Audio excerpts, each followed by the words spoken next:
this up. This is the first annual. We're going to go ahead and call it the Kerux conference. How's that for alliteration?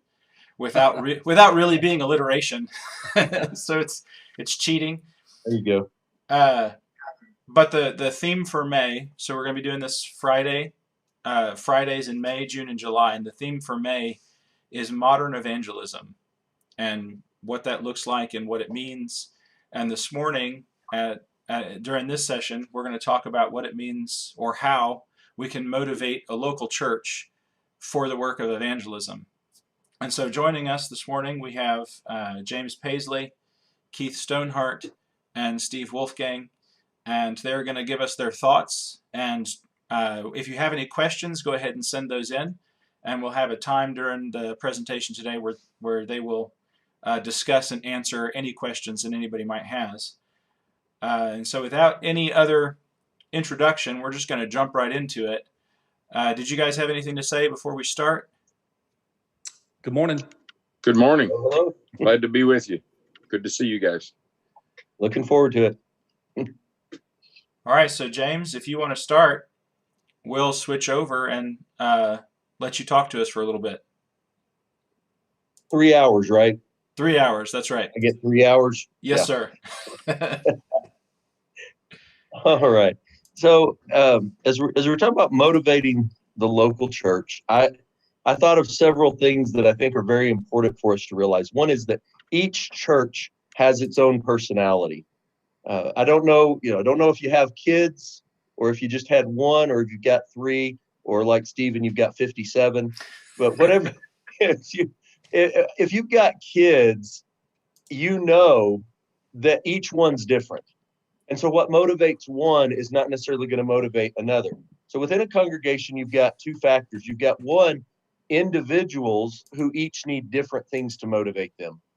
And then you've got a congregational personality as a whole that is also going to need from one congregation to another. So if you something that worked at one church, you move to another church and that thing may not motivate that church at all because they may be completely different people. They're a different group and they are going to react differently. So as we think about that, we have to think about then getting to know that congregation, getting to know the individuals, and getting to know what will or won't then motivate those people. And again, it's like with children. I've got 5, and I know what motivates my oldest will not work on my youngest or any of the others in between. They are different individuals, and they need different things to motivate them. I can't give you just an answer for what will motivate any single individual or any single congregation without knowing them. So that's something we have to individually do as preachers, as elders, as whatever, whoever's trying to motivate this group.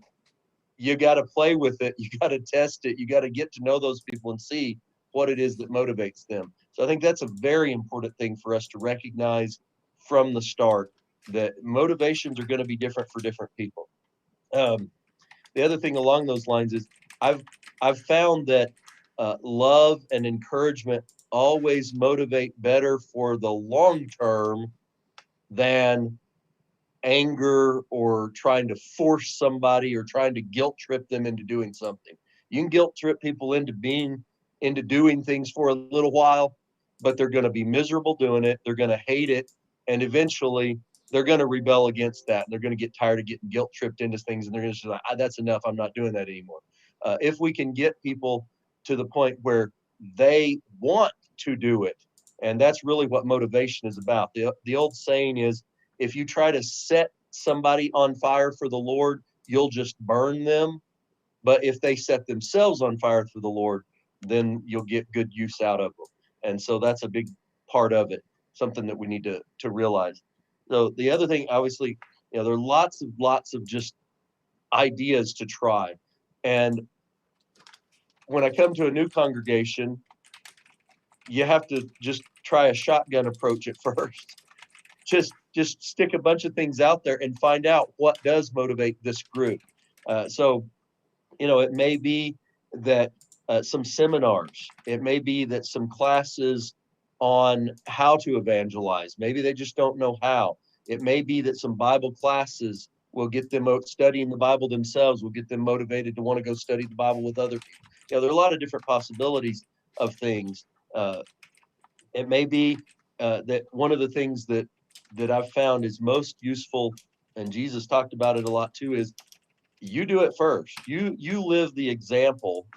You invite people into your home. You have them over for dinner and a Bible study, and encourage them then to do the same. Some of those kinds of things will be very useful. And again, there is not a silver bullet of this is the thing that motivates every person all the time. The other thing that I don't want to take up everybody's time, so this is the last thing I'll mention right now. Do not become discouraged in well-doing, as the Bible says. Don't grow weary. You will find that there will be some people who you cannot motivate no matter what you do. It's like trying to motivate a rock. You just can't get anything out of them. Don't spend all your time on those people, and don't become so frustrated with those people. And sometimes it's a whole church. I mean, I won't mention name. There was one church that I was at and everything I tried, anything I tried, they just weren't interested in doing anything. This is the way it's always been, and it's fine, and we don't need anything else. And sometimes, you just have to have to move on, and you can't just keep beating your head against the wall, but you also can't become so discouraged that you just give up and fall into that mode of, okay, well, I guess we just won't do any evangelism, or we just won't do any teaching, or we just won't try to motivate anybody ever again. As long as just give up. We can't give up. So I know some of you have probably been in those frustrating situations where no matter what you tried, it just seemed to backfire and nobody wanted to do it. Don't give up. There are people out there that do want to be motivated, and you can find them and motivate them.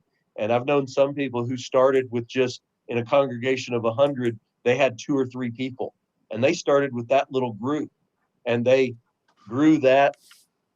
Thank you. And they grew that and took those 2 or 3 people that were motivated and actually got them excited about evangelism, got them reaching out to others. And when they started bringing people in, it grew that group until eventually, the others started to see that and say, wow, this is actually pretty exciting, and we should get involved in this. And I've seen that happen as well. So don't become discouraged. Don't give up. Keep trying. And yeah, sometimes you may have to go somewhere else. Sometimes the personality conflict between a congregation and a preacher may force an issue where that preacher can't motivate that congregation. Maybe somebody else could. Maybe another preacher could come in there and just off the bat, everybody like, yeah, we want to do what he's telling us. And sometimes it may be frustrating if that happens. You leave, and then the next guy comes in, and all of a sudden they're doing exciting things, and you're like, why wouldn't they do that when I was there? But the fact is, it's just that different clicking, that different personality. So, all right, that's basically, and there's more, but I'll stop there and give somebody else a turn.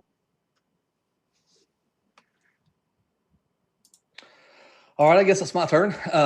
I'm for those that don't know, I'm Keith Stoneheart. I work with the Fultondale congregation in Fultondale, Alabama. We're about 5 miles outside of the downtown Birmingham area, and moved here in 2012 to work with this congregation full time. It was my first full time work, but prior to that, I had been already doing all sorts of evangelism. Where we worshiped in Atlanta. I was very motivated to do so. Becoming a Christian late in life, I had a little bit different of a perspective about the urgency involved in evangelism. And like James said, moving here was an eye opener. Not at all what I was used to in Atlanta. And one of the points that I made right off the bat when I came to work with this congregation is that I was moving here from a different city. I didn't know anyone; they knew everyone. And so there was no way that I alone was going to evangelize this community. But that I knew that with 100 of us, we could do that. And so I knew that motivating the congregation to get involved was going to be essential, or it was going to fall flat. And not that numbers matter, because they don't. But as an evangelist, there's so much built into this idea of me doing my job effectively, of sowing the seed and helping to save the lost, that you do kind of get into that mindset of where we've really got to get out and get the word out. And so it becomes challenging in that aspect. And I found the things that worked here was, I think, first and foremost, digging into the word, preaching the word. 2 Timothy 4:2, preach the word, be instant in season, out of season, reprove, rebuke, exhort with all long suffering and doctrine. I think that was key, because that is what we're trying to get people excited about. If we want to get out, if we want to motivate the congregation to get out and spread the word, they've got to know the word. So many people don't evangelize, and they're not motivated to evangelize because they don't feel they know the word that well. And so educating them is key. Preaching good, solid doctrinal lessons. And I know that sometimes that's going to involve the negative style preaching that so many people don't care for, but it's absolutely necessary in fully educating someone to a balanced mindset or a balanced approach when it comes to the gospel, to help them feel more comfortable with sharing that with people. Obviously, I mean, I think we all know the stereotype that goes along with the Church of Christ, that we're just negative people and that we think we're the only ones going to heaven, and all the things that get said about us. And so to avoid those pitfalls, you have to properly teach people so that they can answer those questions. I think that's the biggest fear that most congregations have, is they don't want to evangelize, because when they are confronted, or whenever they meet a situation where they're being questioned, they won't know how to answer. And I think there's a fear of being able to have the answer. And it's perfectly acceptable to say sometimes in certain situations that I don't know.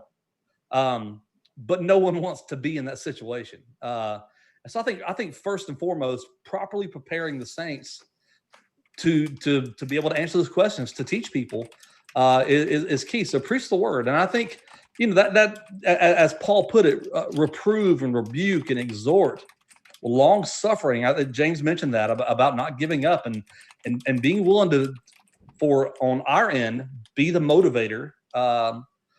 Almost the cheerleader. It was like we are the head cheerleader, so to speak, of the congregation. When we are in educating them, we also want to be encouraging them in that, to tell the congregation that, what God expects from all people. When Jesus gave the Great Commission, he says, go into all the world and preach the gospel. But we notice that scripture doesn't say preacher, go into all the world. It just says go. And I think we all understand the implication is that all of us do our part in that way. And that we know Isaiah 55:10-11 says that God's word will not return void to him.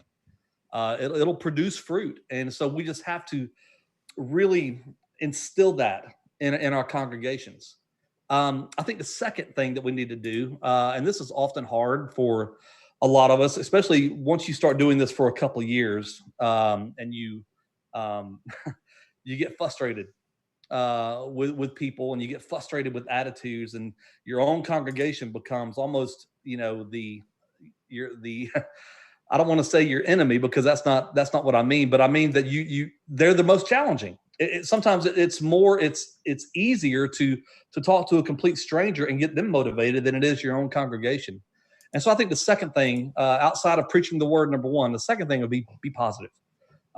Motivating a congregation, you have to be as positive as you can be. Negative, being negative beats people down overall. And I think, Jesus said 3 times in John 21:15-17, feed my sheep, right? He emphasizing feeding my sheep. And so that includes not just teaching them, but building them up spiritually, building them up mentally, and even emotionally, if you can. I know that's not always going to be ideal, and it's not going to be easy, but I think that's part of it. And associated with being positive would be the third thing, and that's encourage people. To be encouraging in your preaching. Even in a negative lesson, you can still be encouraging in a negative lesson. You can be encouraging in your personal contact. You can let someone know, hey, listen, I believe in you. I believe you can talk to this person. I believe you could influence this person.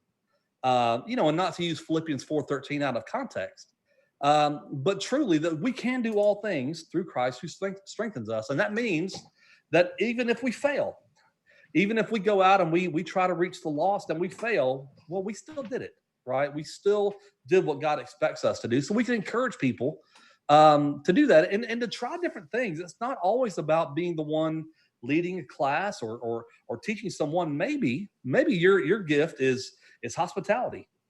And, I don't think evangelism without hospitality works, because the only difference between someone being, an outsider and a brother is time, right? Time and teaching is going to create that opportunity for them to become a brother. And hospitality is such a huge part of that. I can think back to my own conversion. When my wife and I began to study with the preacher at the Mountain View Church of Christ in Cumming, Georgia, a man named Brownlee Reeves. And Brownlee studied with us every Monday night for 3 years, even after we were baptized. But more than that, every Friday and Saturday night, and I'm not kidding, for at least a year, every Friday and Saturday night, we were meeting in someone's home for dinner and a study. Or sometimes just dinner and games. It wasn't always about, studying. It was just fellowship and enjoying our association with one another. And that had a huge impact on us because, my wife and I were leaving a very different world than what we were coming into. And we were leaving behind all of our friends, or who we thought were our friends. And so this kind of gave us an instant salve for that wound, that we were coming into new relationships. And so hospitality is something. And so I think it's important to encourage people to find what they're good at.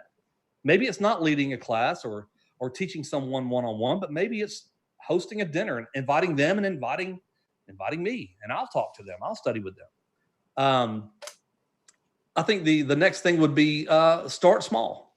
I don't think you want to overwhelm people with a large task. A lot of people really do have a legitimate fear of speaking publicly or meeting strangers. And so you have to start with a small task. Maybe, sometimes we set up here in the Gardendale, Fultondale area. There's a lot of festivals that go on between these two small towns, and kind of makes us one large town.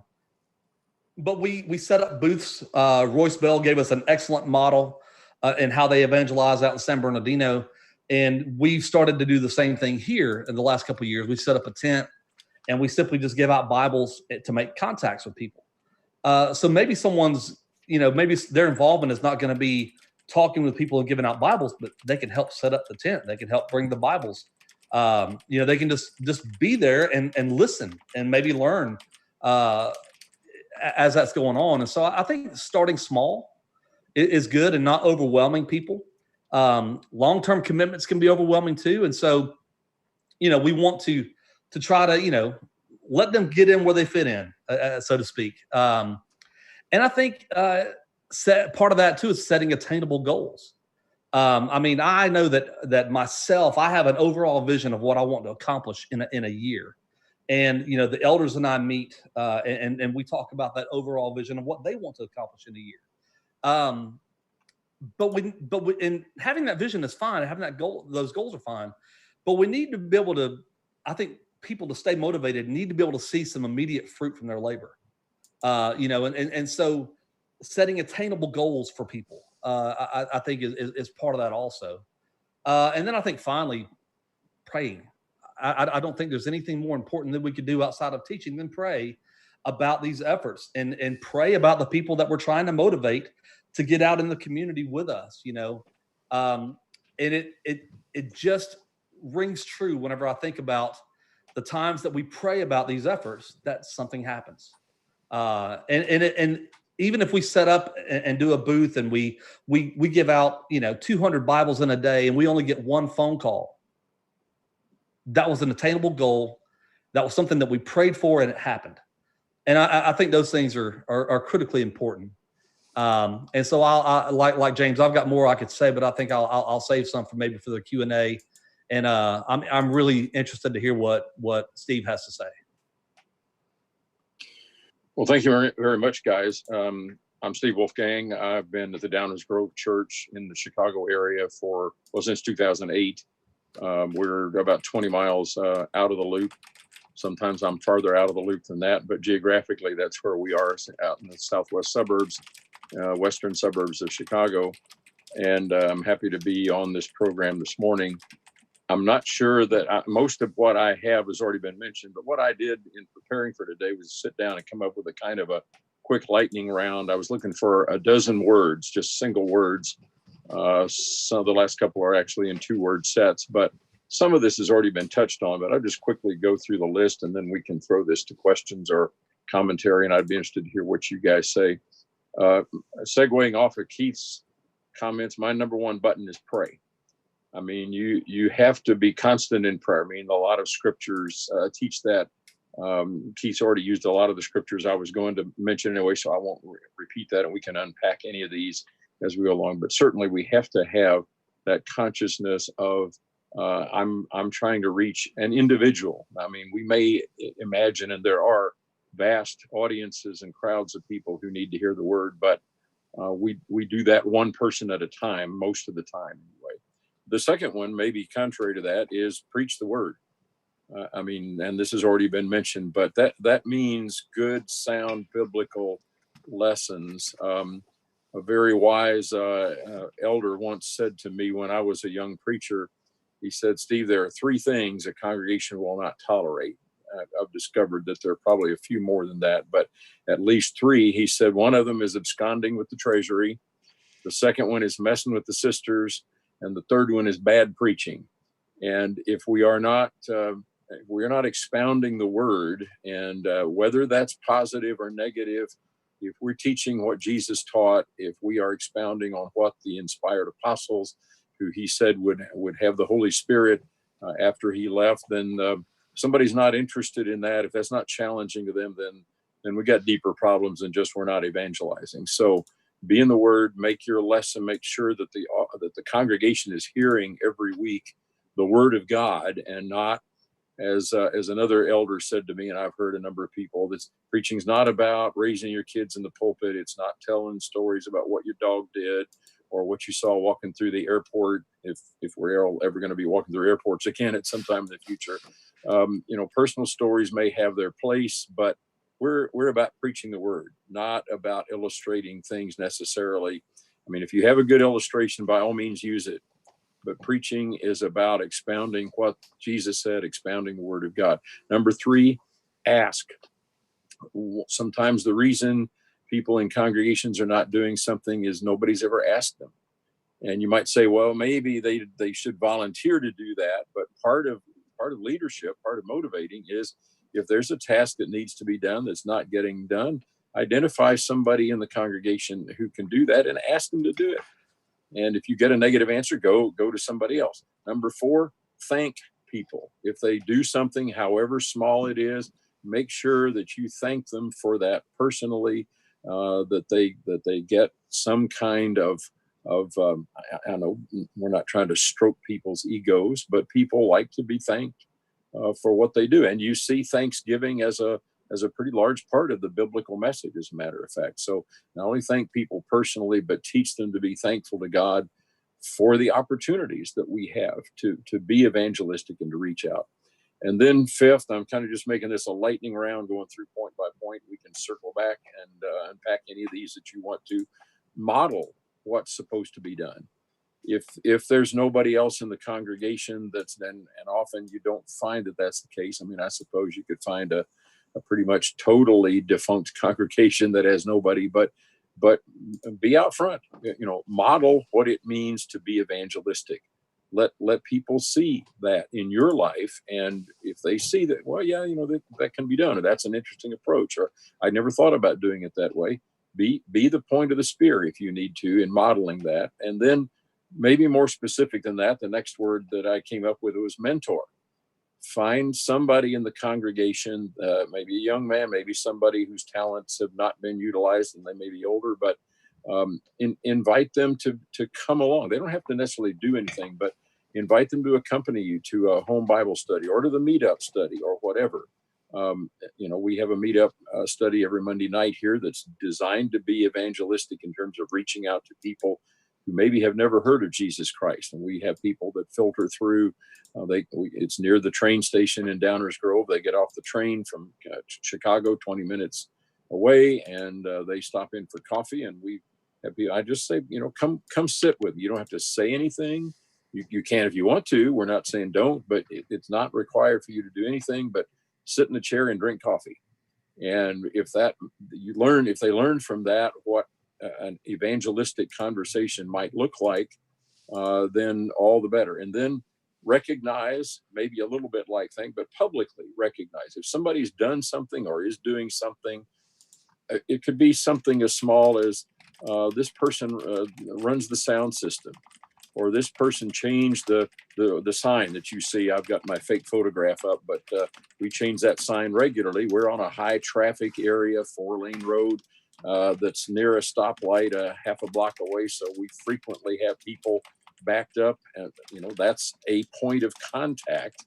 And somebody needs to change the sign. But whatever it is, it could be a small thing, but recognize people for doing that. Encourage them. Some of you said this already. Meet individually, meet in homes, and particularly, I think the point needs to be emphasized that evangelism really is only the point of the sphere of discipleship. We're not trying to just tell people about Jesus and that. I mean, we do that, and a lot of that seed is going to fall to the ground and fall among thorns, and the birds are going to get some of it. But what Jesus is really saying in these verses like Matthew 28 is go and make disciples. And that involves preaching the word, going everywhere. But it means that once a person hears about the Lord and obeys the gospel, that you can't like bringing a newborn baby in and sitting sit him up on the table and saying, milk's in the fridge, diapers over in the corner, make yourself at home. That's not how that works. And some people are better, or maybe their strong suit is helping to disciple someone, to teach someone once they have become a Christian. And that may involve, it probably should involve, small in-home group meetings where if someone obeys the gospel and they're being now discipled as a part of this evangelistic process, invite a couple of families in, maybe ask somebody, can you teach a particular lesson in a prepared series, or make up their own lesson or whatever. Invite another family to come in, grill some burgers, whatever you do, have a meal with them. But then the other families there basically just to listen. They know what was said that session. Then the next week they host, it's at their house. They invite a third family, and the next week it's at their house, and they invite a fourth family. That's a way to not only get members of the congregation involved, but also now when the new disciple comes to worship, they're not strangers. They know 2, 3, 4, 5, 6 families. And another part of that, a small thing that people can do is if a new convert comes in, somebody that you met at the meetup, invite them to sit with you. I mean, these are just very small, kind of going back to Keith's point of starting small. And then the last thing I'll say, I think this is maybe a dozen words, but maybe not. I'm not sure anybody's keeping score, but persevere. The Bible says a lot about persevering to the end and those who persevere. So don't give up on something. Don't, if you set a goal and you don't meet a goal immediately, it's good to have goals. This old phrase, I'm going to convert somebody someday, that's in a lot of people's minds. Someone said, gonna is not in the dictionary, someday's not on the calendar, and somebody's not in the phone directory or online, which we don't have phone directories anymore, but you get my point. It has to be very specific. And if you don't meet that goal, don't give up. Persevere to the end. So that's kind of a lightning round of things that we may or may not want to come back and circle back to, but I'm happy to turn this back over to Stephen Kuffel for whatever he thinks we need to do next.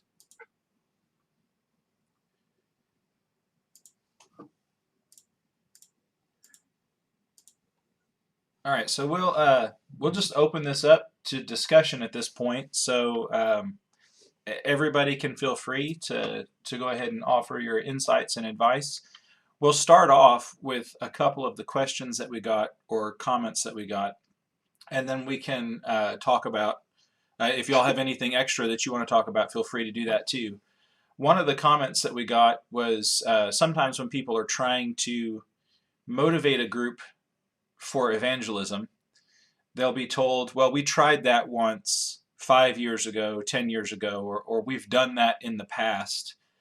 How do you help people get past maybe a failure that happened previously, or an effort. You know, they planned, they prepared, they put effort into something, and then it didn't pan out.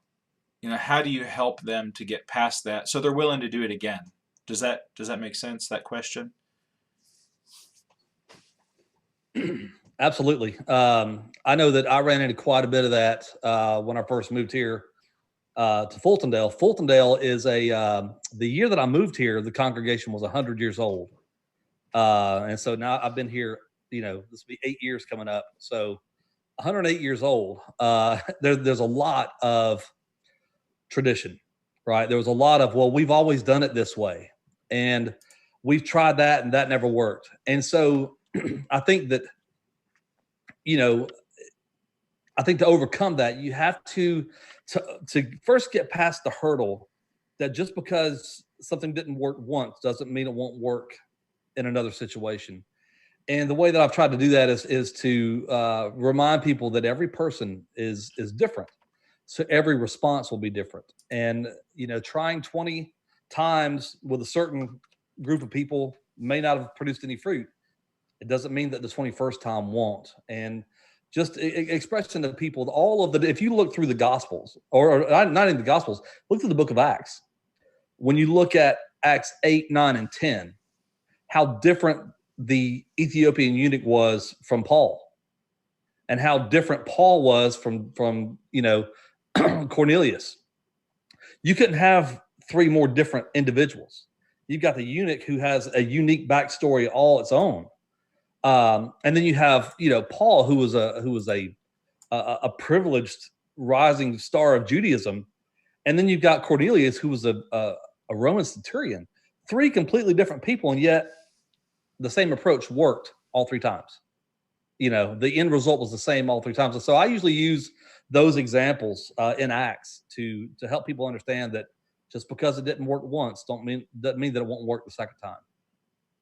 Yeah, I guess I would suggest, I mean, maybe, you know, in the Chicago area, we're a little different than some of the places that I've preached in the Bible Belt in years past, in that we're in a high traffic area in terms of even membership. We get guys that come here, or women, because their job has transferred in here. They're at middle or upper management, and they're here for 2 or 3 years, and then they're transferred out again. I mean, we have some individuals who have been here for a long time, but we don't hear much about, well, we've always, or we tried that and it didn't work, or we've always done it this way, because the membership keeps changing in ways that maybe is not the same in other places. And I guess what I would suggest is, if you hear that sort of thing, is not just don't let that drop and end the conversation.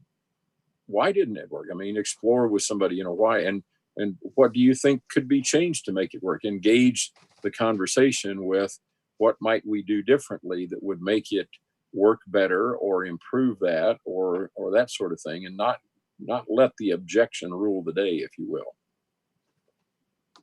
Yeah, I think that's a very important thing, what Steve said too.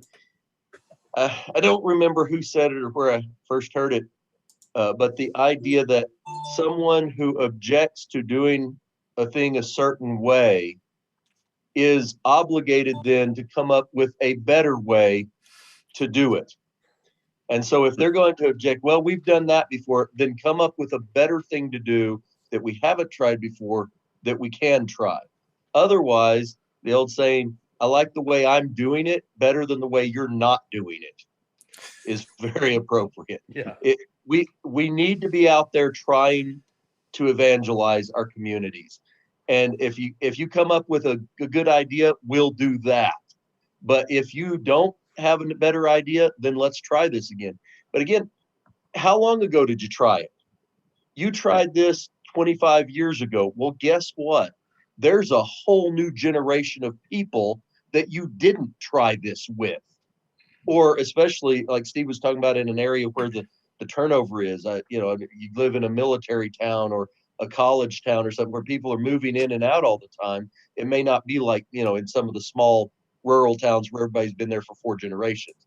So if people are moving in and out, yeah, you've got a whole new group of people. It may not have worked with that other group, but now you've got a whole new group of people that need to do it. But yeah, the idea, well, they know we've got the truth and they know where our building is, doesn't work.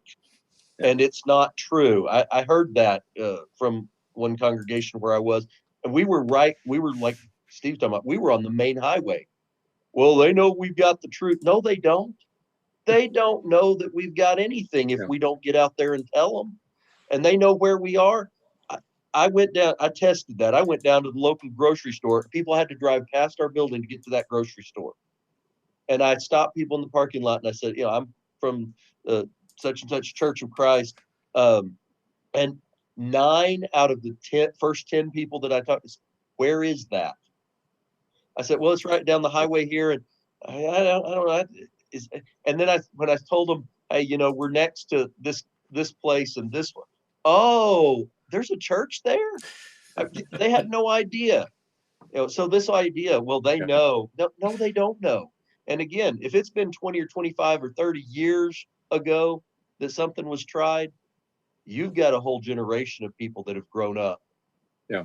That have never heard the prejudice that Keith was talking about, and I've encountered this because I've lived in, before Chicago, I preached in, Atlanta and Louisville and Nashville. And you do sometimes get a prejudice. And I understand that. I've been in places where I really suggested maybe we don't want to put the name Church of Christ on the sign because Churches of Christ known in the area do all kinds of crazy things that we don't want to be associated with. Up here in the Chicago area, nobody knows what that is. Nobody knows what the Church of Christ is. And that's both a positive and a negative, I suppose.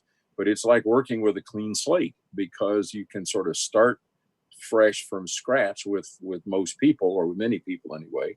And in a very diverse area, not being known also has some advantages in being able to say, we're just a group of Christians who are trying to follow the New Testament. That kind of undenominational appeal, that's actually a pretty popular thing for people who haven't been jaded by people known to say that and then they do other things. So, Keith, you look like you wanted to jump in here. No, I was just going to second that. I think that I actually brought that up one time early on when I moved here about, what James said about people know we have the truth and they know where we are, and what people know or what they perceive is that not that we have the truth, but that we think we have the truth. Right. And that's usually the big difference in what the congregation believes and what the community believes. And I think perception is everything. And like you said, there was a suggestion one time that I threw out about not having the Church of Christ on the sign, just having this is the congregation at Fultondale or the church at Fultondale or whatever. And I know that there's in some places there's kind of a negative connotation even with that name. And so it didn't go over very well, but it just proved that to be true. Yeah. There's a lot of that goes really deep. I suggested once we were having to change the sign if we were actually on an expressway. A limited access highway, and somebody took their shotgun and blew our sign out. And I said, let's just put up a sign that says church.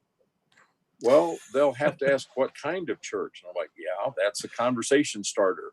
What kind of church is it? So, but I think we're all on the same page with this. Stephen, we got any other questions that have come in? We do. And I promised I wasn't going to talk much, but I do want to make one comment. My wife and I used to drive through her hometown. So this is her hometown. There's like 200 people in the town. And there was a church building that had a little sign out, and it said Church of Christ. She had lived there, grown up there her entire life. And it wasn't until we had been married for like 10 years that we even realized that church building was there. So this idea that we've built it, now they'll come, that only works in movies. We have a comment. Somebody talked about motivation being as that comes from within a person, compelling them to do something. And maybe the way forward is this is the comment, we must create an environment conducive to people being motivated. So that's why they suggest there is evangelism the easy way, which is the spirit of being evangelistic, which grows out of simply being what God defines Christians to be. And so I'd like to get your comments about that idea, that maybe our job it isn't to create motivation, but to make it easy for people to become motivated. What do y'all think about that? Absolutely. I agree with that 100%. Very, very much along the same lines as convincing someone. I can't convince anyone of anything. They must be convinced themselves. But what I can do, in the same spirit as this comment, is that I can provide all the resources to help them convince themselves. And I think with motivation, it's the same way, creating that environment or culture or whatever term you want to use, to where they want to be a part of something. They want to get involved. You know, many of y'all know that I'm very passionate about music. I'm a musician. I've played music my whole life. And you know, when I was younger, I used to hang out in this music store, and he had gotten a new kind of amplifier in. It was the first of its kind, where it modeled other amplifiers. And the guy that owned this guitar store, he wasn't real tech savvy, and neither was I. But there was definitely a kind of a gap there. And I would sit there and I would play this thing for hours, and I just spent hours and hours learning how to operate this amplifier. And I would come in and I would play it every day when I got off work. Well, eventually what would happen, people would come in the store and I would be over there playing on it, and they would come and they would ask me questions, and I would tell them all about it. And what ended up happening, I started selling these amplifiers for him. You know, he didn't know how to, they sat there for months when he didn't know how to explain it to people. But then once someone was able to explain this complicated amplifier and all the great things that it did, they started selling like crazy. And end result was, you know, they would say, yeah, that guy over there helped me. He's like, he doesn't work here. You know, but it was the idea that I was excited about it. And I truly believe you can sell whatever you're excited about. And so so flash forward, he ended up giving me one of those as kind of a quote unquote commission for helping him sell those. And so I think it's the same way with motivating people to evangelize. You have to get them excited. And I think by doing that, you have to be able to explain to them and show them and teach them and all the things that we've talked about. So I think that helps create that culture. I wonder sometimes if, oh, go ahead, James. Go ahead. I was just going to say, I think some churches don't evangelize because the members themselves have not been evangelized. I mean, they grew up in the church a lot of times. They were baptized because it was just expected. You know, you're 12 years old, you ought to be baptized by now, or 13 or whatever. And so they were baptized, and they've sat in the pew, and they've never truly been converted and developed their own faith. And if you don't have and I think that's one of the reasons that people like Keith, who have been converted from outside the church instead of from growing up into the church, they are more passionate and more motivated a lot of times because of that. And so what we really going to have to do to get these people to grow their own faith first. You can't teach somebody else until you've taught yourself first. You've got to be prepared. You've got to grow to the point that you're actually ready. We've got some stunted growth Christians in a lot of places. They know a lot of facts and things about the Bible and traditions about the church and things like that, but they don't really have that passion because their faith is shallow. I wonder sometimes if we don't frame things, if I understood the question, in a kind of a binary, either or, on, off, black, white sort of thing. I mean, yeah, it's great to create a climate as opposed to specific evangelistic tools. I guess my question is, why not do both? I mean, those are not mutually exclusive aims. And, you know, somebody who was converted from not having grown up in the church versus the other, both have their strengths and weaknesses. And we need to use whatever, you know, can be used from either of those backgrounds, or to motivate, to create this climate, yes, where people are challenged to do their own growth, because that's what it takes.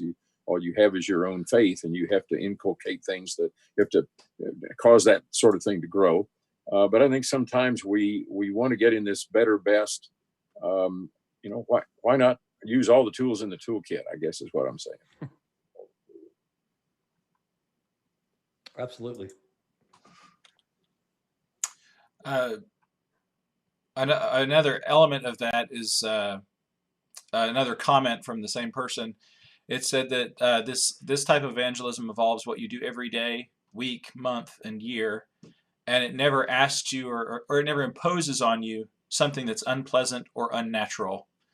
So it can be formal or relaxed and mellow. And so the idea is basically that evangelism springs out of, it seems, I hope I'm explaining it, their idea right, that evangelism springs out of who you have become as a Christian.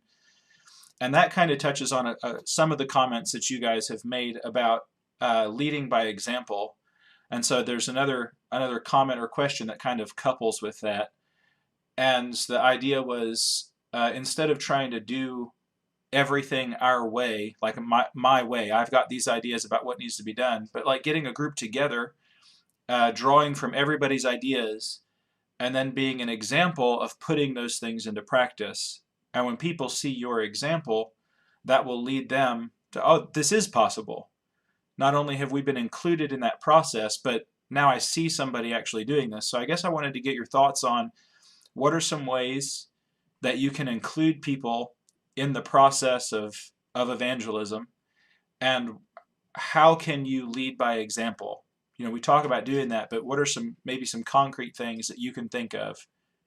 And so however you want to address those in whatever order, please feel free.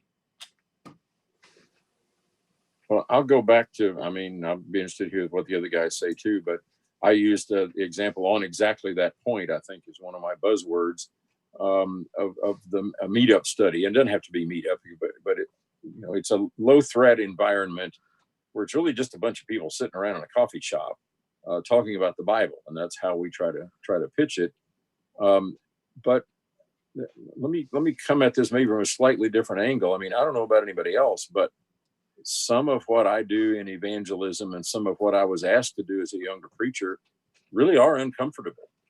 I mean, this is sometimes about getting outside your comfort zone and challenging yourself or stretching yourself. And if that, you know, to go back to the example of the meetup, if that's just inviting somebody to come along and sit around and drink coffee and listen to other people talk and to learn from that, or to see that in practice, that this doesn't have to be a threatening kind of thing, and get to the point that, yeah, I could do that. Or another example I used was the sort of discipleship study once somebody is baptized, where you're incorporating 6 or 8 families from the congregation, not only in discipling and teaching and modeling, but really even then, all you're asking a family to do is to say, can you come and just watch what's going on? And then next week, if you can host, all you need to do is grill some burgers or cook some lasagna or whatever. And so we'll get somebody else to teach the lesson. But what we discovered in the first place I tried this kind of a format was, after somebody has, say, their family number 2, and they've heard the same first lesson over and over and over 6 or 8 times, you know, somebody at some point said, you know, I think I could teach that lesson. Now, a month or 2 months or 3 months before that, if you had gone to them and said, I want you to teach a Bible lesson in a home study, and they would have said, what? That's too uncomfortable. But once they see that happen, it stretches their comfort zone. So I guess I'm kind of questioning the idea of whether we ought to avoid doing things that are uncomfortable, or whether maybe we need to grow into doing things that might at first seem not very natural to us. I'll shut up for a while and listen to these other guys impart some wisdom, okay? Well, I don't know if it's wisdom, but here it is. I know as a preacher, and I'm sure I'm not alone in this, I love the passage, Acts 17:6, you know, especially the second half of it, when it says, these who have turned the world upside down have come here too, right? And we love the idea of, yeah, let's go out and let's turn the world upside down and let's change everything. Most members of the congregation don't want to do that, right? The last thing they want to do is go out and make noise, per se, that's going to possibly cause, strained relationships or confrontation. And I think, Steve, I think you articulated it well. I mean, start slow. You build into something. I think the dinner table is still the best medium Yep. Having people over for a meal. And I believe that partly because, you can invite them to come to worship, and they're going to hear a sermon and they're going to have some questions about that. But, in a sermon setting, I'm the only one talking. And so there's no dialogue. There's no back and forth. There's no questions that can be asked. At a dinner table, everybody has a voice. And so when you get the dialogue going, that's when the people who might not feel comfortable leading the study, they might have a chance then something comes up, or they have an experience where they can relate to the lesson or something like that, and they get to interject into the process. That tends to make people more comfortable rather than setting the world on fire or turning it upside down. It happens incrementally to where they become more and more comfortable. Yeah. So as I was thinking about this one, I'm thinking too. Jesus, of course, was a natural at this. I mean, he could take any situation Yep. and turn it to a talk about somebody's soul and their salvation. And certainly we can learn from him and learn to do that and learn to be like him in that way. But like Steve said, it is a growth process. But I think the whole statement that was made, the whole comment, kind of boils down to, instead of trying to do evangelism sometimes or practice evangelism sometimes, we need to just become evangelists. It does need to be a way of life with us, where every situation, every conversation we're in, we're trying to look for a way to turn that conversation toward that person's soul. And sometimes it may not work out with a particular person in a particular conversation. That we don't want to try to force something that's going to be odd.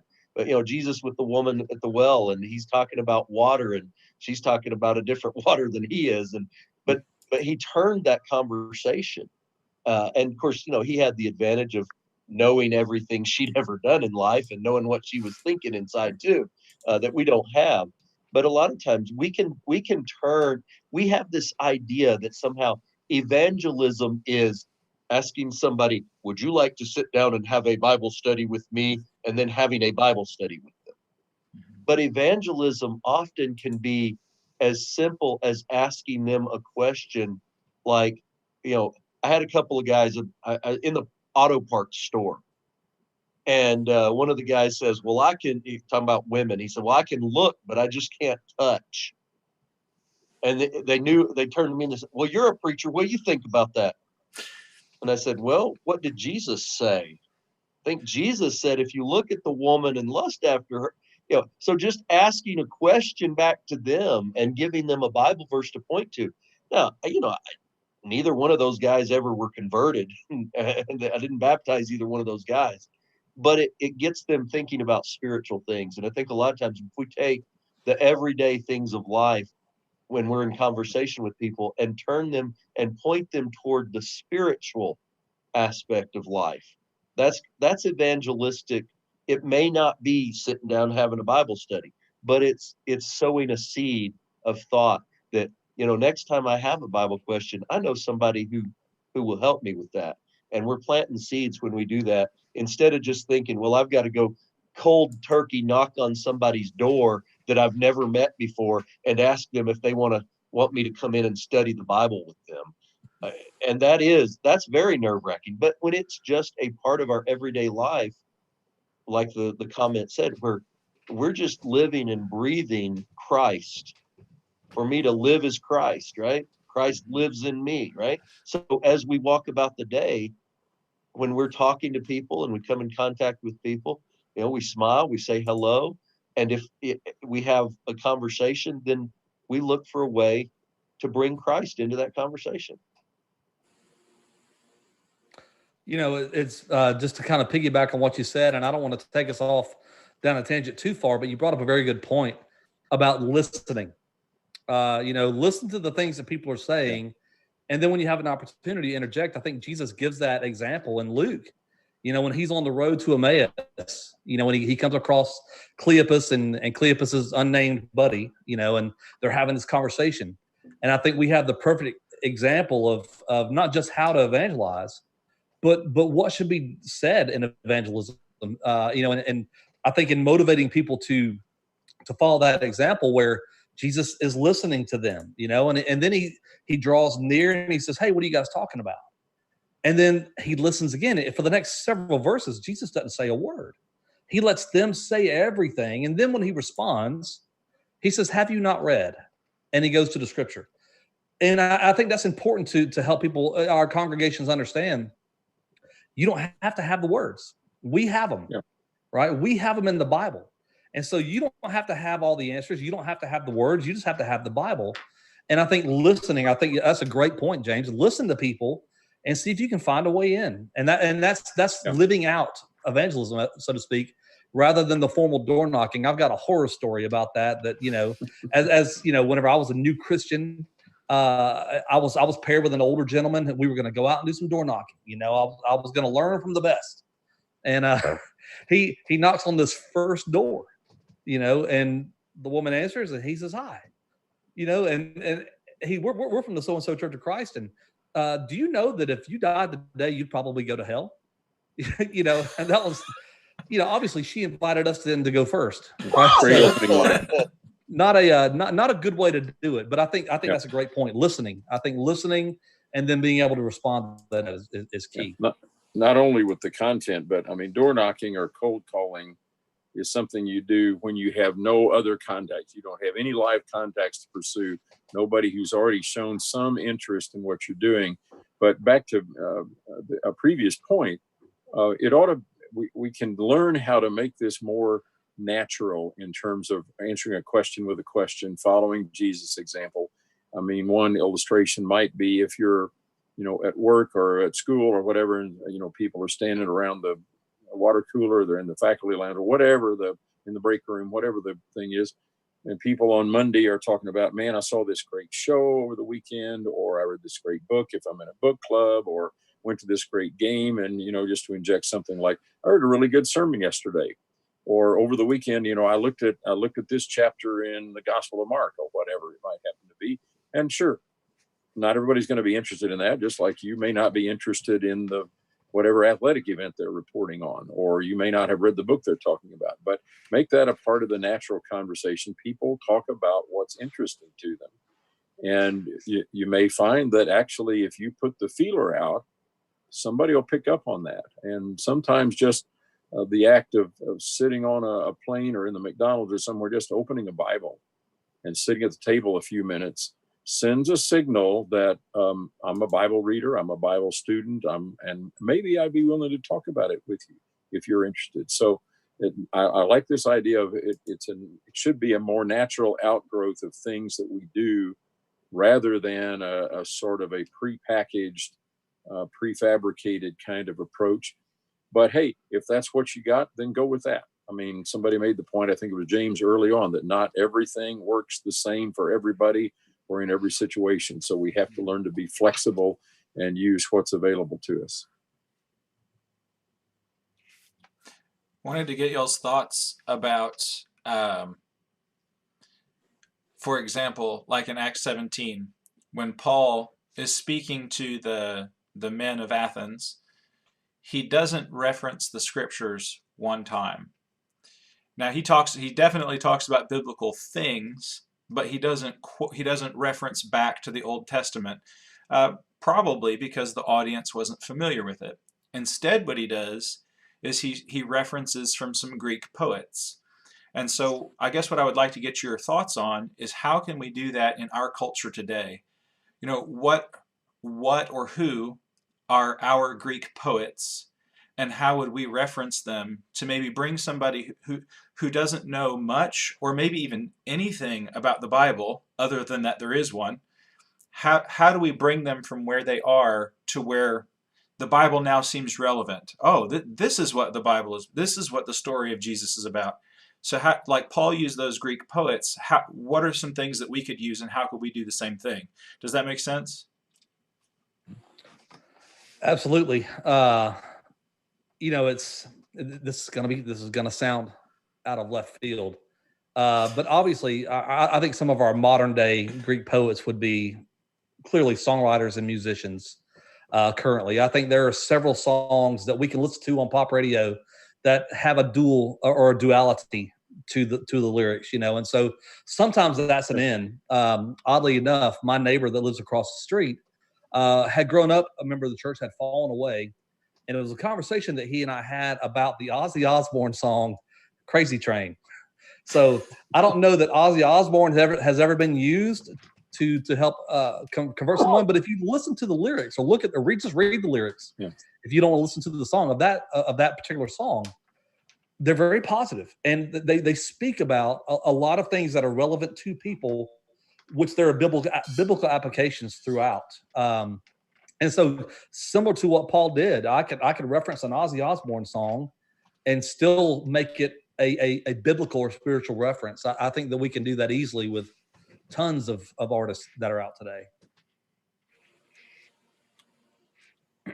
Well, I definitely, the musicians and the music can go there, but I think another area where that they didn't really have would be, you know, like our movies or books in popular culture. It's amazing how many subtle references to just things like the battle between good and evil, or a struggle within characters in those things about what's right and wrong. And that those kinds of things are the kind of thing where you have an opportunity there using something from popular culture to start to ask questions. Okay, well, what do we base our morality on? How do we decide what's right and wrong? How do we decide what's good and what's evil? How, you know, those movies and books and things that explore those kinds of thoughts can certainly open the door to those kinds of discussions. And I think that's really what Paul did there on Mars Hill in Athens. He's asking them, uh, you know, what do you think about what this poet said about this in relationship to, you know, is there being a God? And so we got that same kind of thing. You know, how do we decide? What do these things say about, is this good? Is this bad? Is this the right way to do it? And we can start discussions there. What standard are we going to use? And we can start bringing things. Okay, well, you know, what do you think about the Bible? Is the Bible a good standard? Does it have good teachings in it about these things? And then you can open the door that way to those things, and with, you know, a lot of different aspects of biblical teaching that are alluded to. Sometimes even in a movie or a book, there will be a reference to someone from the Bible. Oh, well, this guy, you know, he's got the patience of Job, or, you know, something like that just, okay, well, what do we know about that? You know, have you studied that? Would you like to learn more about that guy? You know, they're talking about him. Who is he? Or something like that too. So one of the things that Jesus did that drew people's attention, of course, is he spoke in parables.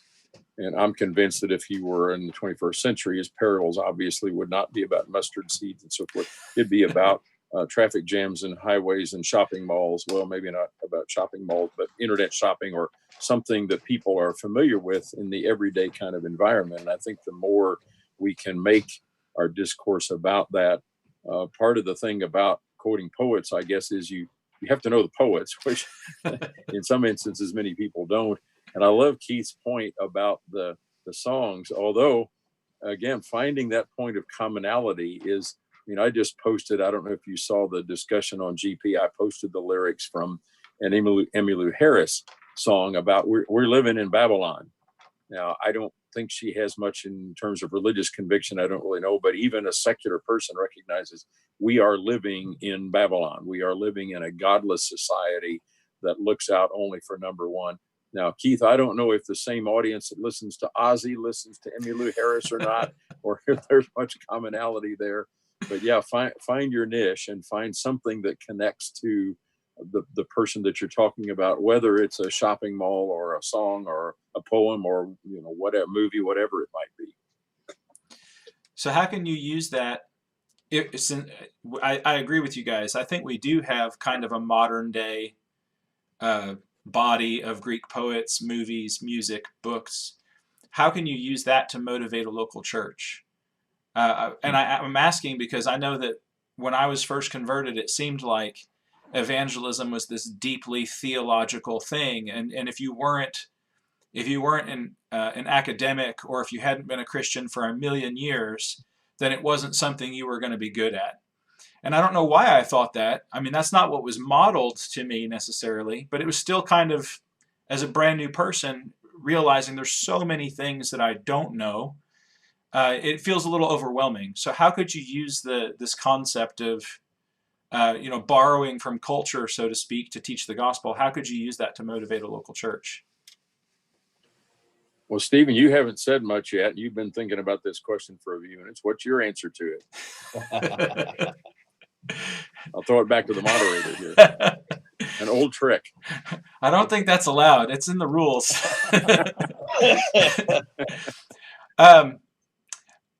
Coming from back when I was a brand new Christian, I remember just grasping at straws, trying to find, reading through the Bible, looking at ways that I could teach my friends.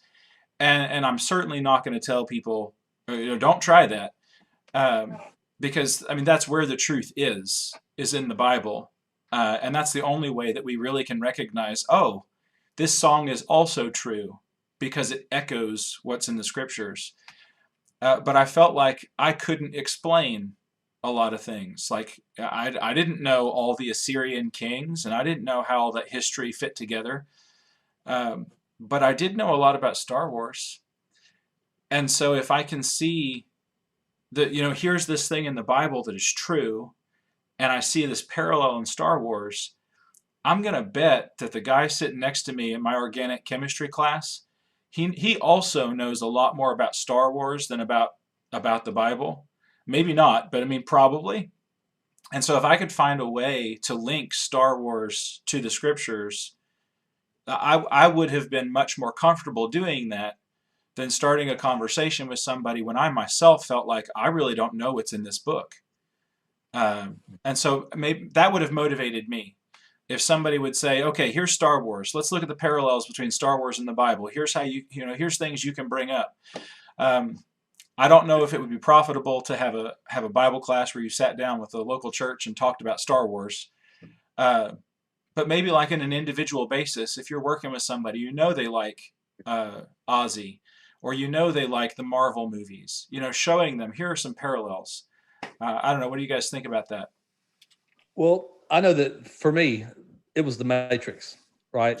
When I first became a Christian, that was right about the height of the Matrix movies, and all of the biblical references that I could see, right, when they talked about the Nebuchadnezzar, and as like they had all these biblical names, and Neo being the one. And we've all seen the finale, maybe, where he's sacrificing himself, and he's almost in the shape of a cross, right? When he's sacrificing himself to reboot the system and reconcile the system. And so there was a lot of biblical discussions that took place around that movie with my circle of friends. And so that was definitely one way. But I think you really hit on something. I think it's, a lot of times the first time that I meet with someone, we don't study.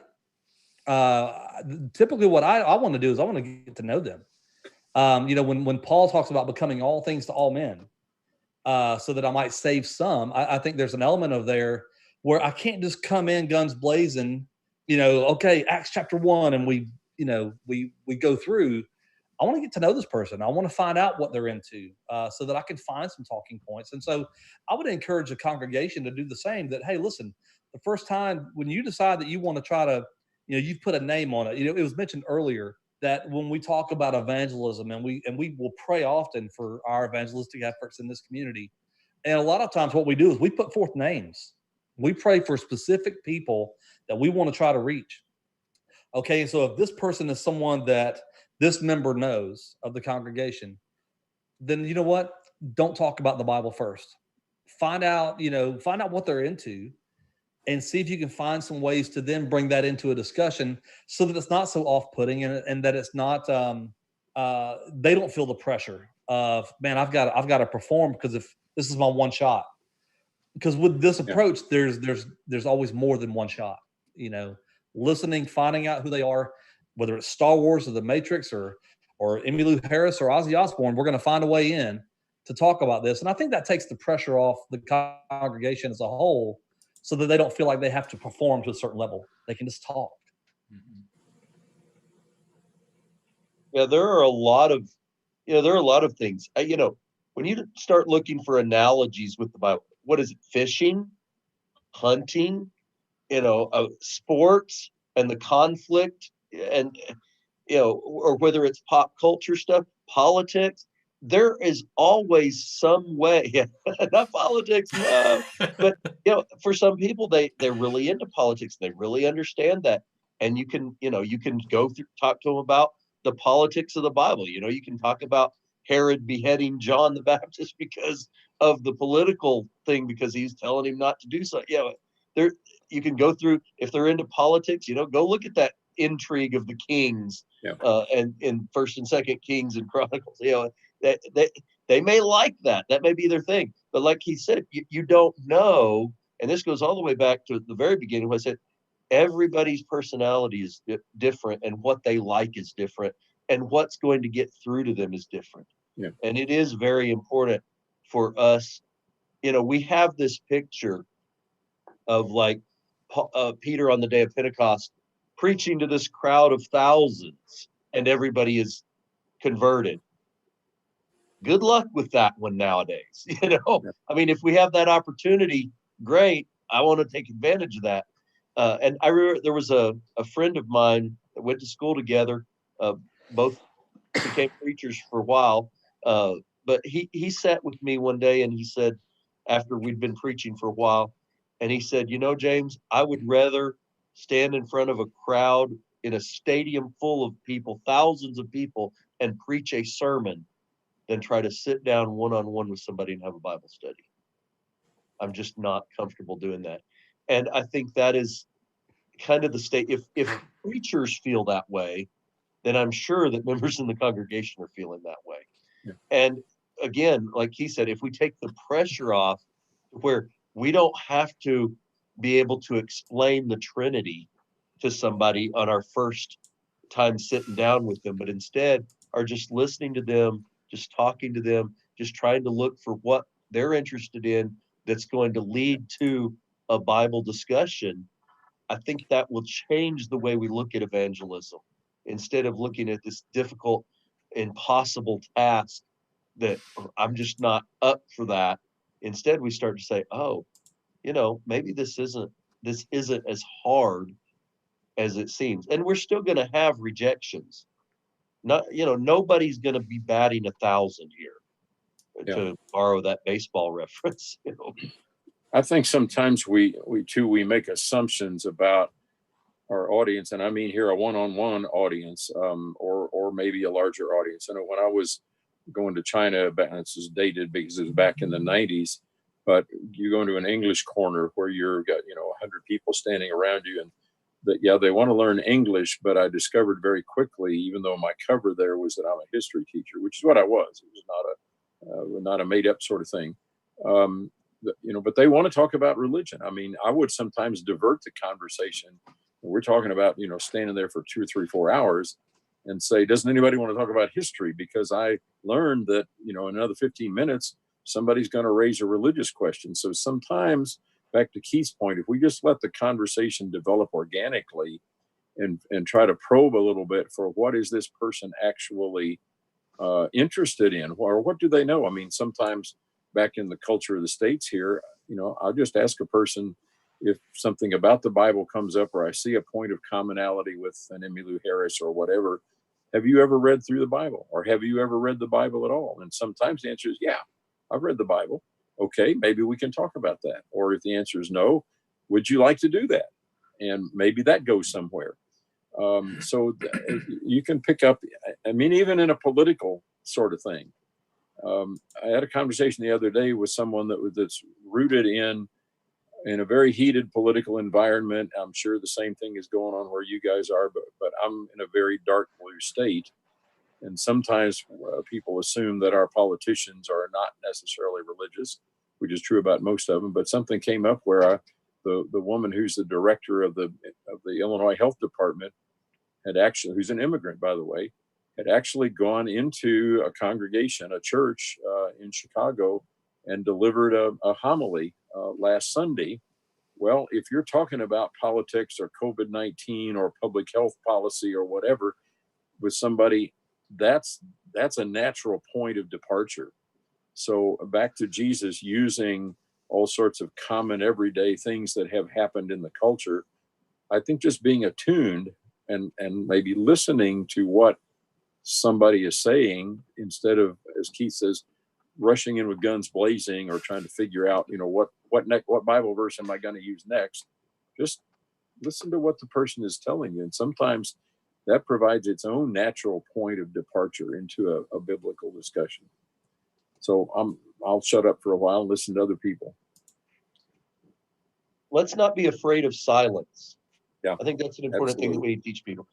Listen to them, think about what they said, and then formulate an answer. A lot of times in conversations, or even like in a group talk like this, instead of listening to what Steve's saying or Keith's saying, I'm sitting here thinking, okay, what am I going to say next? Instead, listen to them. Yeah. Let there be a few seconds of silence while you think about what they said. And then think about so many times our response doesn't fit what they said, or even if they asked a question, we answer a question that wasn't what they were even asking, because we're thinking something else that we need to say. We need to listen, and silence is not the death of a conversation. There needs to be some time for silence and reflection, especially when we're talking about something as important as the Bible and our relationships with God. We need to think about that. We need to let things sink in.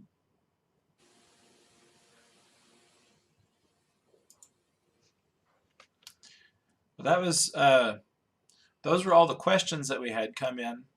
I'm sure that as this gets watched, there will be more questions that roll into us. There's a comment real quick, and maybe y'all can touch on this real quick. The idea of it getting more difficult to stay plugged into culture as you get older. Like when I was 15, maybe I could have told you and made connections with video games and maybe more of the popular movies. But as I have gotten older, I don't play video games so much anymore. And so I lose that connection that I could maybe reach out with people.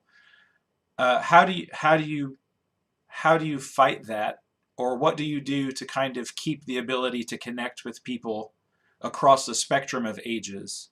And how would you teach that to a local church? Because that's kind of the idea, is how can we take this idea and motivate the local church? So what are y'all's thoughts about that? I don't know about this. Go ahead. Go ahead, Steve. I don't know about the second part of the question. Let me chew on that a while, or maybe one of the others of you can answer it while I'm talking. But I think that's a very important point. I know when I was still teaching in a university, it was real easy to keep contact with what's going on in the youth culture, or what are other faculty members into, or so forth. So the wide range of things. I guess my answer in retirement from that is grandchildren. They will keep you connected to what's going on in the real world, if you will. Now, how you transfer that or teach that to a congregation, again, maybe by modeling, or maybe tapping into other people's grandkids. I don't know. What do you guys think? I know that. I mean, I've had the benefit of being heavily involved with Florida college camps. I've been involved. Camp was the thing that actually brought me to Fultondale, making connections through that, and so being involved with camps. We spent a lot of time with kids from 4th grade through sophomore in college, and so a lot of my friendships, even that I have now, came through camp. Andrew Gass is a very good close friend of mine, and we became friends when he was a camp friend. Here I was 38 years old. This guy's a freshman in college, and he and I became very close. And so I think a lot of it is just staying plugged in with the kids, finding a way either through the kids in the congregation, or like Steve said, your grandkids. I kind of have the spectrum in my home too. My daughter is 20 and she's already married. But we still have the benefit of her and her age group and her friends. But then my son is 13. And so I have the benefit of him and his age group. And so I kind of get the spectrum, just staying plugged in with my own kids and then through camp. But I think as a general rule, I think it's good that we pay attention. I really think that's what it comes down to. We pay attention to what kids are doing, you know, and I know that makes me already sound, you know, like I'm out of touch. We got to pay attention to what the kids are doing, you know, but there's an aspect of what we do. We got to pay attention to what they're doing. We find out about TikTok. You know, I was like, what is a TikTok? And then you find out that's what we're all doing now, you know, and so you stay plugged in that way. It doesn't necessarily mean you have to participate, but you find out about it enough to where. Yep. Well, I do want to see Keith do some of the dance challenges. So, yeah, you know, one of the things that I think about it's interesting. All our focus here in this question is how do the older guys keep up with what the younger people are doing? But I could reverse this question and ask, how does a young 23-year-old preacher interact with 60 and 70-year-olds whose culture that they grew up with? I mean, I'm not there yet, you know, I'm not that age, but I do remember when I was a kid, there were 3 TV stations. There was no internet. There was no, so, you know, I'm not the 60 or 70, but I do understand. How is it that the old guy has to figure out all the new stuff for the young people? But I think that, again, we talk about the congregation. That's why it's important for us to spread this motivation to the congregation. In our congregation, guess what? We've got folks that are in their 70s and 80s. We got folks in their 40s and 50s. We got folks in their 20s and 30s. We've got teenagers and children. And so if all of us have that motivation, and again, instead of teaching people what to say or what to teach or what to use in evangelism, we need to be teaching them how to use these techniques. Yep. And so I may not understand, and even, you know, you're talking about children. I've got a son who's 18, a daughter who's 15, and the younger kids, but those teenagers, the music my son and daughter listen to, and the movies and shows that they're interested in watching still is limited compared to what's out there. There's so much. Like I said, when I was a kid, there were 3 TV stations. You know, that was it. Now there's hundreds of stations you can get on cable. Then you've got, you know, Hulu and Netflix, and Roku's got 100 channels of different stuff. And then you've got the internet with YouTube where it's wide open. Nobody watches it all. So that's why it's important for us to look for different people to motivate. Well, yeah, listen to what they say and go check it out. I had a class with some teenage boys, and I just asked them. These were young African-American men. Their musical tastes were certainly different than what I had grown up with or what I was interested in, maybe. So I just asked them, well, what's your favorite song? What's your favorite song? What's your favorite movie? You know, and then I went and looked it up and found out, and came back the next time and said, okay, let's talk about, you know, here's this song. This is about this and this and this. Is that something God wants us to be thinking? Now, these were young men that were growing up going to church, but is this what the kinds of things God wants us to be listening to and putting in our minds and thinking about? Here's what this movie's about. Here's what it had in it. And you guys watched this. You know that. Is that something that's appropriate for 13 and 14-year-old to be watching? Is that really something that's good for you? Is that going to help you to be a better Christian and more like Christ? Is this the kind of thing Christ would do? And so you can do that with that. Now, outside, when you're trying to bring people in, maybe you can then find out, oh, they like this movie. Okay, let me go see what that movie's about. The great thing about it is, you know, with the internet, I don't have to actually go watch the movie. I can go to Internet Movie Database and look it up, and they have the storyline there. They have the parents guide that tells you, you know, what things are in it that Cliff notes for movies. So, you know, with songs, I don't necessarily have to listen to the song. I can look up the lyrics and read them and see what the song's about. And you know, there's sites where people talk about, oh, this is what this song's really about, and things like that. So I don't have to necessarily know everything about culture, because there's no way. There is no way. I mean, Twitter is putting out, Facebook is putting out, YouTube is putting out, thousands and thousands of hours of material every minute. There's no way you can keep up with it all. So you're going to have to pinpoint when you're with a certain individual. Okay, here's theirs. But then with the congregation, you got 50 people or 100 people who all have those different interests, who all have those different contacts, who all maybe listen to different music, watch different movies, things like that. And so they can contact and reach the people that have the same interests that they do better than I can, because I don't have that interest. That's a great question, by the way, Stephen. Good material. We'll have, I guess, one final comment or observation. I guess two. Lindsay says that you're cool, Steve, and that's following her observation, was that even if you're not viewed, if you happen to be an older person in the local church and maybe you feel disconnected from the younger people, even if they don't see you as cool, her observation was that people who are effective at evangelism make people feel respected as an individual, as a human being. Yes. And then if you respect them as an individual, that gives you a chance to talk to them because they know that you care for them and that you respect them. So just kind of as our final conversation, how could you motivate a local church, or what tools maybe could you give a local church to help train them or maybe fix their thought process on seeing people as people and using that inroad as a means of evangelism? Stephen, you're muted. You got muted there, brother. How about now? How far did I get? Yeah. That's good. Just lost the last something about the seconds. congregation. Okay, so what would you teach the congregation, or how could you help a congregation to see that?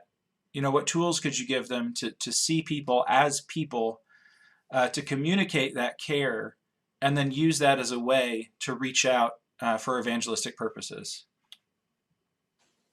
I think that I know what's worked here, and like James has said it very early on, every congregation is different. I know that what has worked here is we get together often.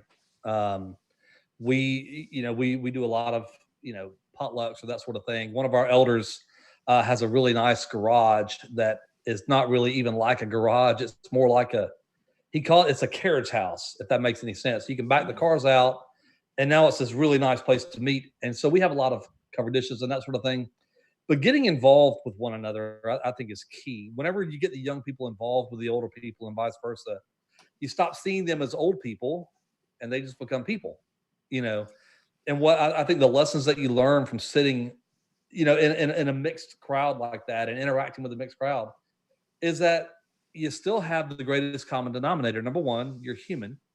And number two, you have the same faith. And so those two things really help, I think, bridge the gap between all people in the congregation. Well, that lesson then spreads out into reaching out into the community. That I can go talk to a 75-year-old man about anything. I don't have to be in touch with what might have been cool when he was a kid. But I can still just go talk to him about what's going on in our world today, and vice versa. I can do that with a 15-year-old. Because they're both going to have an interesting perspective to offer. And so I think in teaching a congregation or helping to motivate a congregation to get involved with this is like we've already said, teach them to listen, and to understand that people aren't scary. I mean, some people are scary, but for the most part, people are people, and that each person has a soul. And once we have come to understand just how valuable God sees that soul, then we also to appreciate the value of that. And so I think getting the congregation together as often as you can, helping to break down those invisible barriers that keep us from speaking to anybody outside of our group, our circle. is key.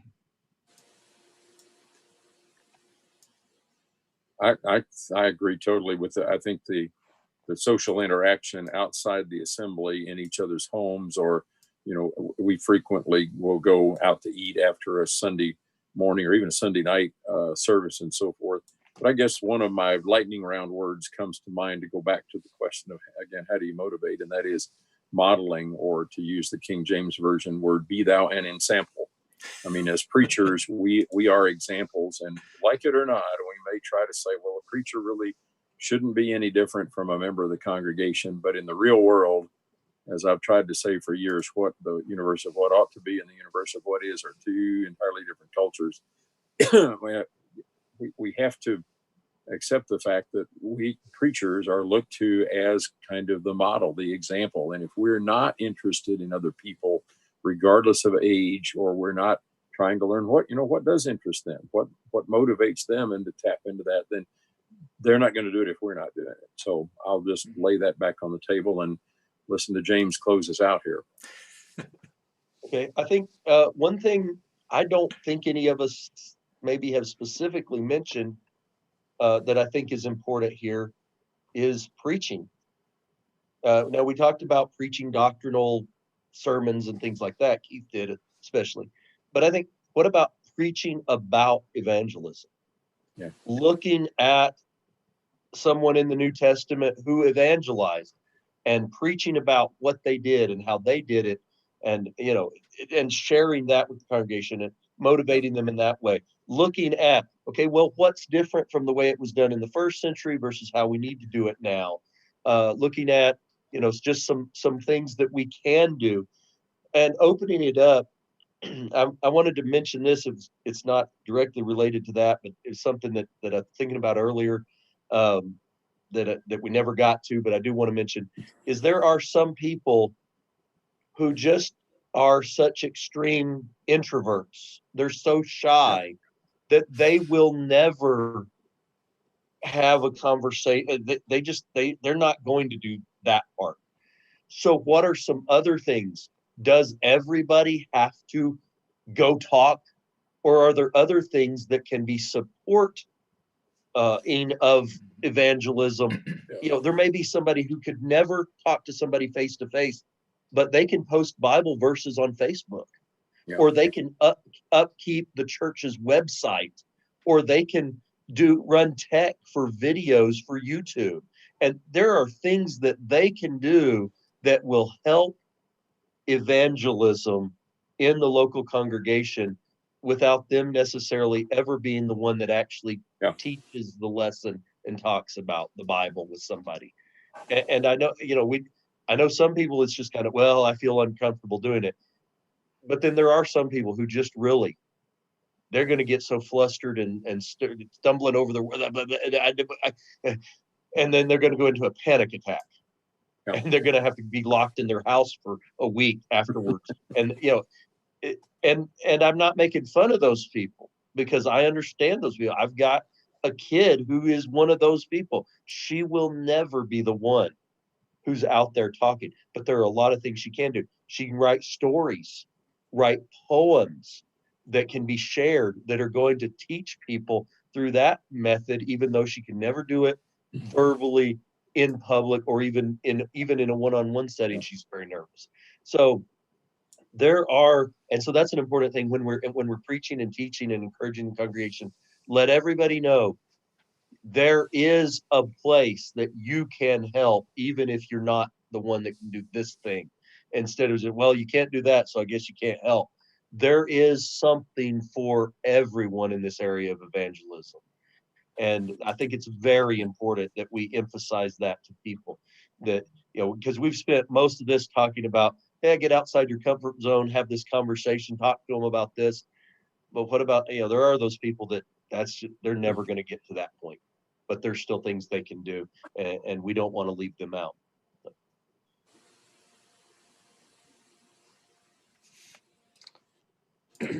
Absolutely. It's funny, just in saying that was a conversation that happened here, quite a while ago, where, someone had come, they said, listen, you're always talking about going and sharing the gospel. And I don't think I'll ever be able to do that, but I want to do something. And that's where the question comes in. Well, can you make a sandwich? Because if you can, then you can help me, right? If you can make a sandwich and you've got a table we can sit at, we can evangelize. And I think that's a great point. You find what people are good at, and you push them in that direction. And I don't want to use the word push, but you know what I mean. You influence them in that direction to capitalize on that. If they're good at that, great. Let's do that. To follow the picture in the Bible, fishing. Jesus said, "I'll make you fishers of men." There are a lot of different aspects of fishing. We picture this guy out there by himself throwing the line in the water and reeling in the big one. But that obviously wasn't their picture of fishing. It was a teamwork kind of thing. And, maybe one guy is controlling the rigging or the sails or paddling the boat or whatever. And another guy is mending the nets, and somebody else is throwing nets out. And, and then, there's somebody built the boat. These guys may be great fishermen, but they got to have a boat, and they don't know the first thing about carpentry. So they got to go buy a boat from somebody who built the boat. And so the same thing with our evangelism. We're looking only at the guy who's pulling in the haul of fish and forgetting somebody made the net and somebody made the boat and somebody, and so it's all part of the process of bringing the fish in. All right, we have a couple closing comments from people. One person said that one of the ways you can motivate people is to maybe remind them that it's not a competition. In particular, with people who are evangelists, it's not a competition. I think you see that in Paul's attitude. So long as Christ is preached, that's what matters. Teamwork. Exactly. Teamwork. And then another person, Philip, said that if you turn younger people loose on social media feeds, they often already are skilled in that regard. And maybe if they're not equipped or comfortable with the interpersonal aspects, they can be a very important part now of reaching out into a community. Yes.